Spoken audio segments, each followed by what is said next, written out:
अरे पूछिए पूछिए, क्या पूछना है? यहाँ मैं आप लोगों के सवालों के जवाब देने ही तो आया हूँ। आज मैं जो कुछ भी हूँ, अगर आपका सहयोग नहीं होता तो कुछ नहीं होता। पूछो पूछो। हमने सुना है कि आप अगले मुख्यमंत्री बनने वाले हैं, क्या ये बात सच है? प्रेस वालों से कोई बात नहीं छुप सकती। नहीं छिपती। सही सुना। अरे भाई, इसीलिए तो हाई कमान से चर्चा करने के लिए यहाँ आया हूँ। मुख्यमंत्री बनने के बाद आप क्या करेंगे? Very good question.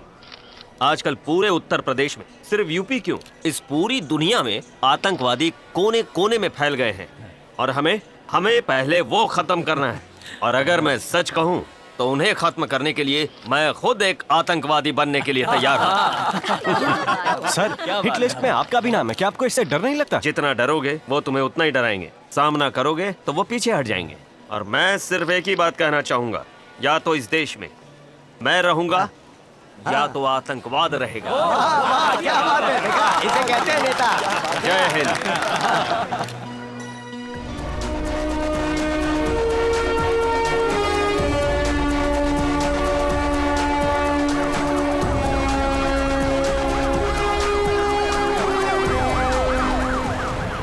कमाल है विद्याधर, पांडे ने तो आतंकवाद के खिलाफ खुल्लम खुल्ला बयान दे दिया।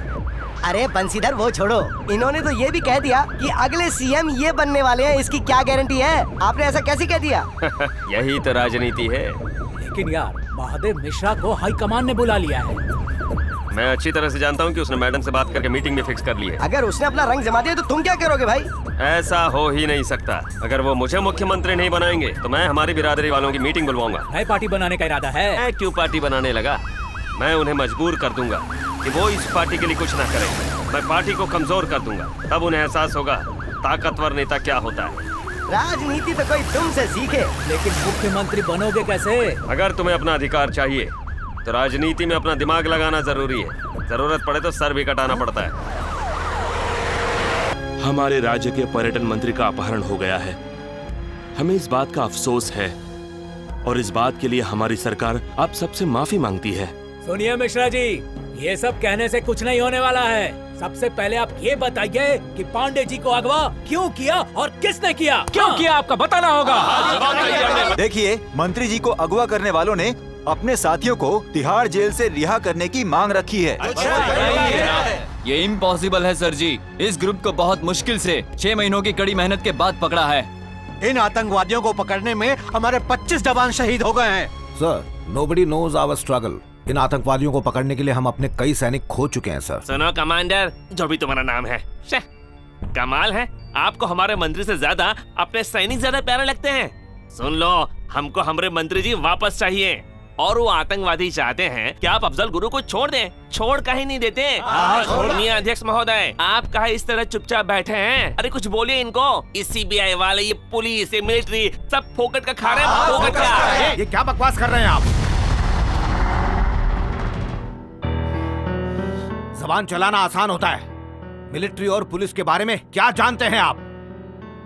ये आपकी काली करतूतों की वजह से ही हुआ है। इसीलिए आज हमारी ये हालत है। जब पास के मुल्क ने हम पर अटैक किया था, उस वक्त हम गिड़गिड़ाए थे कि हमें कुछ वक्त दीजिए, हम उन्हें मिट्टी में मिला देंगे और वहाँ झंडा लहरा देंगे। बताइए उस वक्त हमें किसने रोका? आप जैसे नेताओं ने ही। इन आतंकवादियों के हौसले आप लोगों की वजह से बुलंद हैं। जो कुछ हो रहा है उसके आप भी बराबर के जिम्मेदार हैं। जब आपके घर में मौत नाचेगी तब आपको एहसास होगा। उस वक्त हमें ही याद करेंगे आप तो चाहते हैं कि हम आतंकवादियों को हाथ न लगाएं, लेकिन अगर उन्हें छोड़ दिया तो करोड़ों मासूमों की जानें जाएंगी, बर्बाद हो जाएंगे हम। जब मुंबई में अटैक हुआ था, उसमें 185 लोगों की जानें गई थी। उसमें हमारे 6 जांबाज ऑफिसर भी थे। आज भी कई लोगों को सदमा है। उनमें से एक आतंकवादी बच गया। उसे भी सजाए मौत देने में कितना ज्यादा वक्त लगा दिया आप सबने। ऐसे काम करते हैं आप? वाह मेरा देश वाह। आतंकवादी अपहरण किसी का भी करें, बलि तो आखिरकार हमारी चढ़ती है।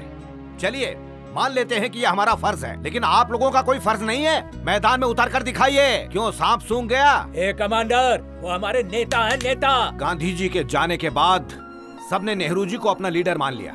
क्या ये उनसे बड़े नेता हैं? आपको तो सिर्फ लोगों में फूट डलवा कर दंगा फसाद करवाना आता है। अगर आपको लड़ाई का इतना ही शौक है तो चलिए ना हमारे साथ। अब आप लोगों की बोलती बंद क्यों हो गई? आइए हमारे साथ। उन आतंकवादियों का सामना कीजिए। वोट के लिए तो आप कुछ भी कर सकते हैं, कभी तो धर्म के वादे, कभी गरीबी हटाने के वादे। जब उन्हें निभाने का वक्त आता है तब बिल में घुस जाते हैं आप। सिर्फ और सिर्फ आप लोगों की वजह से कई नौजवान मिलिट्री में नहीं आना चाहते, फॉरेन चले जाते हैं। जबान तो हर कोई चला लेता है। अच्छा ये बताइए, आप में से कितने लोगों ने अपने बच्चों को सैनिक बनाया? देखिए ऑफिसर, मैं आपकी इस बात से पूरी तरह सहमत हूँ, लेकिन जिस नेता का अपहरण हुआ है वो बहुत अच्छे इंसान है। उनके दादाजी ने गांधी जी के साथ मिलकर आजादी की लड़ाई में अपना योगदान दिया था और देश की तरक्की के लिए हमें ऐसे नेता चाहिए।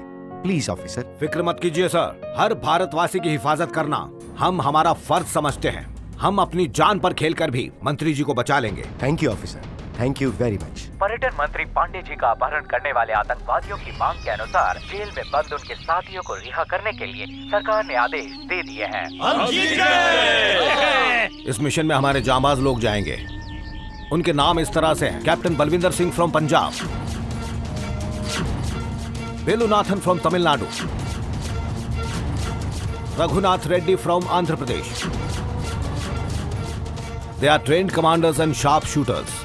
और उनको लीड कर रहा है वो जो मौत के साथ खेलना पसंद करता है। और उस ऑफिसर की फैसला लेने की काबिलियत कमाल की है। मेरा सबसे फेवरेट ऑफिसर मेजर राम।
हाँ, आइए आइए आइए। सर, मैं major Kapoor, command officer 60 unit. हाँ, मैंने आपके बारे में बहुत सुना है। आपने मेरी जान बचाई, बहुत बहुत शुक्रिया। ये हमारा फर्ज है सर। राम, ये तालियां, ये जय जयकार तुम्हारी ही देन है। जी करता है कि आज मैं तुम्हें सबके सामने सल्यूट करूं। सर, जैसा कि आप हिट लिस्ट में हैं, आपके लखनऊ पहुंचने तक हमें आपकी सेफ्टी का ध्यान रखना होगा। होम मिनिस्टर का ऑर्डर है। देखो ऑफिसर, मैं अपने हर एक भाषण में यही कहता रहता हूँ कि आतंकवाद को पूरी तरह जड़ से उखाड़ फेंकूंगा। अगर मैं ही आतंकवादियों से डर गया कैसे चलेगा? एक दिन तो मरना ही है, क्यों ना देश के लिए मर जाऊं। सर, हमारे इस देश को आप जैसे काबिल नेताओं की जरूरत होती है। मना मत कीजिए सर, प्लीज कोऑपरेट। देखो, मुझे अंग्रेजी नहीं आती है, बस देश की सेवा जानता हूँ। मुझे तुम्हारा ये ऑफिसर बहुत पसंद आया। इनकी सिक्योरिटी मिले तो मैं बिल्कुल तैयार हूँ। हमारी तो तैयारी पूरी है, बस अब आप अपना देख लीजिए sir. Boys, 9:30 women's cooperative meeting, 10:30 party meeting, 12 o'clock he'll be at lunch, 1 o'clock again party meeting, 6 o'clock Tagore Auditorium. This is the program. Got it, boys? Yes, sir. Programme बदल तो नहीं जाएगा ना sir?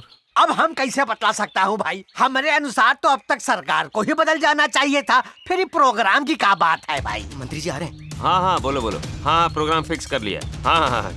Get the minister's vehicle.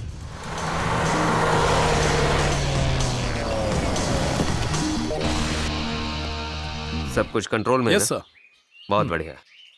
नमस्कार। अरे अरे हटो भाई, हमको तो हटो। बैठने दो दरवाजा बंद कर रहे हो एक्सक्यूज मी, आप पीछे वाली गाड़ी में बैठिए। वो क्यों? Security reasons. ये कार सिर्फ मिनिस्टर साहब के लिए। इसका मतलब तुम हमको इस कार में बैठने नहीं दोगे क्या? तुम जिनकी रक्षा कर रहे हो ना, उनकी रक्षा हम करते थे पहले। हाँ।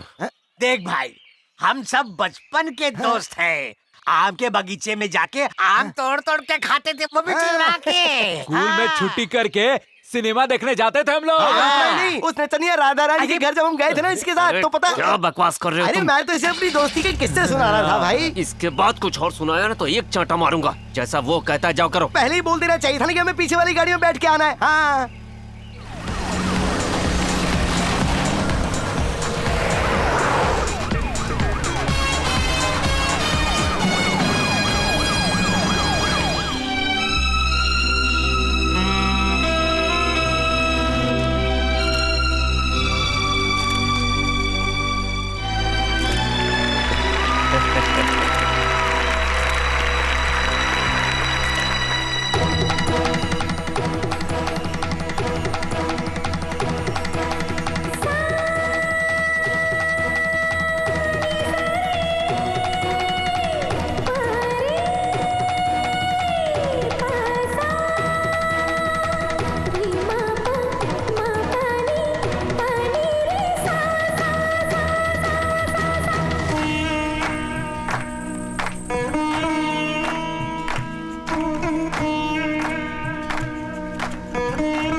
उसकी गाड़ी जो पंचर हुई थी मैं नहीं किया था। हाँ तुम सुधरोगे नहीं। अरे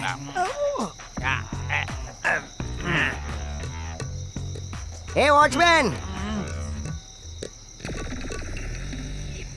हे वॉचमैन, अरे हम तुमको ही बुला रहे हैं, इधर आओ, जल्दी आओ जल्दी आओ। ये क्या है ना, चकना खत्म हो गया है सुनिए, जरा तमीज से बात कीजिए। अच्छा ठीक है मिस्टर वॉचमैन, जरा चकना ले आओ। ओए ओए ओए, ये वॉचमैन नहीं है, कमांडो है। दोनों में फर्क क्या है? दोनों का एक ही तो काम है। अच्छा तो क्या तुम्हारा नाम कमांडो है? नहीं, मेजर राम। ओहो राम, लो मिलो कलयुग के राम से।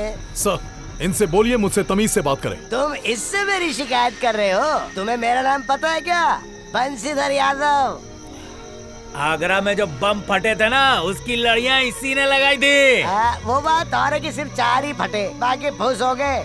और एक बम यहाँ लगा, यहाँ एक हाथ गंवा दिया मैंने। देखा मेरी बहादुरी? क्या हुआ भाई, आगे फाड़ फाड़ के क्या देख रहा है? तुम लोग वहाँ बंदूक की गोलियां चलाते रहते हो और हम लोग यहाँ बोतल पे बोतल चलाते रहते हैं। विद्याधर, छोड़ो इस लड़के को। अरे दिल्ली में ठंडी बहुत है ना, इसलिए इसका खून गर्म हो गया है। 2-3 पैग अंदर जाएगा फिर फड़फड़ाने लगेगा। सही कह रहे हैं भाई। ये ले कटक जा। सॉरी सर, मैं पीता नहीं हूँ। पता है इसे पीने के बाद एक उल्लू भी प्लेन उड़ा सकता है। और हाँ, तुम्हारी मिलिट्री में तो ये हर जवान को पीना कंपल्सरी है। क्यों भाई? मिलिट्री और रम का साथ है मरते दम। अब टुकुर टुकुर हमें मत देखो, यहाँ से जाओ और हमारे लिए जो भी सुरक्षा का इंतजाम है वो देखो। मैं यहाँ खड़ा हूँ तो आपकी हिफाजत के लिए है। अरे बाप रे, चखना तो लाके दे नहीं सकते हो, फिर किस काम के रह गए हो तुम भाई? सर, मेरी ड्यूटी का वक्त खत्म हुआ, मैं जा रहा हूँ। Okay okay. अरे एक घूंट तो लगाता जा।